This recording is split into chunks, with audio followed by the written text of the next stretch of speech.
দেখো ভাই, আমাদের এই ফ্রি ফায়ার গেমটার সাথে বাস্তব জীবনের একটা মিল আছে। আর সেটা হচ্ছে, আমরা যখন এই গেমটা স্টার্ট দিই তখন কিন্তু আমাদের কাছে কিছুই থাকে না।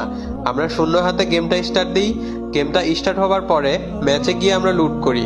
যে যার মতো লুট করে, অন্ধর মতো লুট করে। কে কেমন লুট করতে পারে, ম্যাচের সম্পূর্ণ লুট করার পরেও আমাদের মন ভরে না। আমরা মনে করি আরো লুট করি, কিন্তু লুট করতে করতে আমরা এইটাই ভুলে যাই যে আমাদেরও এক সময় মরতে হবে। আর আমরা মরে গেলে এই কষ্ট করা লুটগুলো অন্য কেউ নিয়ে নিবে। আর আমাদের বাস্তব জীবনটাও এই রকমই। আমরা যখন এই পৃথিবীতে আসি তখন আমাদের কাছে কিছুই থাকে না। আমরা তারপরেও দুনিয়ার মানুষের সাথে চিটিং করে, বাটপারি করে, যে যার মতো টাকা কামাই, অনেক টাকা কামাই। টাকা কামাতে কামাতে আমরা এইটাই ভুলে যাই যে আমাদেরও এক সময় মরতে হবে। আর আমরা মরে গেলে আমাদের সঞ্চয় করা জিনিসগুলো অন্য কেউ ভাগ করে নিবে। আর তোমার কাছে থাকবে শুধু 3.5 হাত মাটি আর কাফনের কাপড়।